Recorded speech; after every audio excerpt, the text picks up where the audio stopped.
राधे राधे दोस्तों, जय श्री कृष्णा। आप सभी का दिन शुभ और मंगलमय हो। तो दोस्तों, पूर्णिमा के दिन सुनिए भगवान विष्णु की यह कथा। पौराणिक कथा के अनुसार एक नगर में एक सेठ और एक सेठानी रहते थे।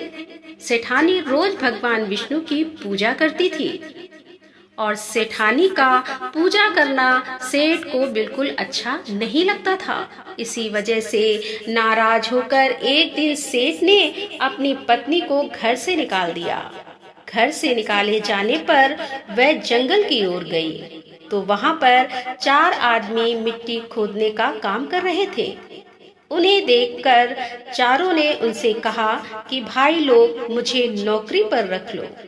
उसकी हालत देखकर उन्होंने उसको नौकरी पर रख लिया, लेकिन मिट्टी खोदते खोदते सेठानी के हाथों में छाले पड़ गए और उसके बाद वे चारों कहने लगे कि बहन, लगता है किसी अच्छे घर की महिला हो और तुम्हें काम की आदत नहीं है।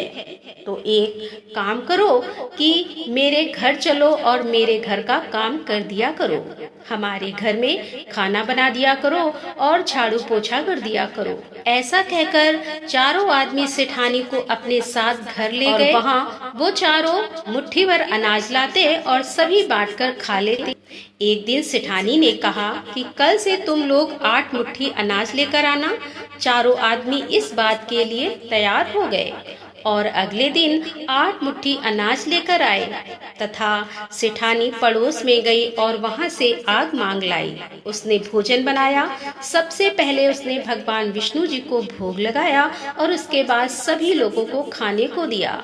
अब सारे भाई बोले कि बहन, आज तो भोजन बहुत ही स्वादिष्ट बना है।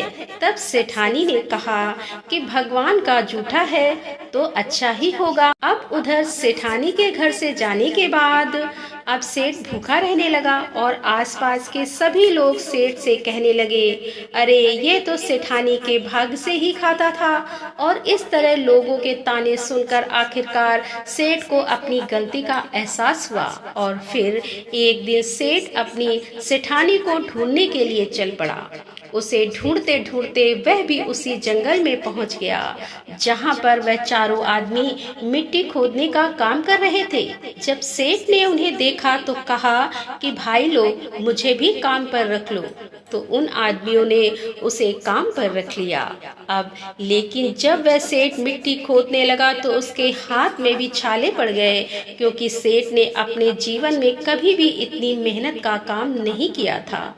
उसकी यह हालत देखकर चारों आदमी बोले कि भाई, तुम्हें तो काम करने की आदत ही नहीं है। एक काम करो, तुम हमारे घर हमारे साथ चलो और हमारे साथ रहने लगना। उनकी बात को सुनकर सेठ उन सबको धन्यवाद कहा और उन चारों आदमियों के साथ उनके घर चला गया। अब जैसे ही घर पहुंचा, उसने उन आदमियों के घर पर अपनी सेठानी को पहचान लिया, लेकिन सेठानी तो घूंघट में थी, इसीलिए वह सेठ को देख नहीं पाई। अब सेठानी ने सभी के लिए भोजन तैयार किया और हर रोज की भांति जिस तरह वह भगवान विष्णु को सबसे पहले भोग लगाती थी, तो उसने आज भी भोग लगाया और उसके बाद उसने उन चारों भाइयों को भोजन परोस कर दिया। अब जैसे ही सेठानी सेठ को भोजन देने लगी तो विष्णु भगवान ने उसका हाथ पकड़ लिया। तभी भाई बोले, अरे बहन, ये तुम क्या कर रही हो? तब सेठानी बोली, नहीं, मैं तो कुछ नहीं कर रही हूँ, भगवान विष्णु ने मेरा हाथ पकड़ लिया है। तब उसकी बात सुनकर वह चारों आदमी, जिन्हें अपना भाई मानती थी, बोले, हमें अपने विष्णु भगवान के दर्शन कराओ।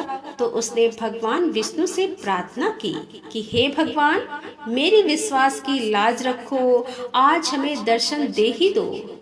इस तरह से प्रार्थना करने पर भगवान विष्णु प्रसन्न हो गए और तब भगवान विष्णु ने प्रसन्न होकर सभी को साक्षात दर्शन दिए। तब सेठ को सेठानी पर विश्वास हो गया और उसने इस प्रकार सेठानी से व्यवहार के लिए क्षमा मांगी।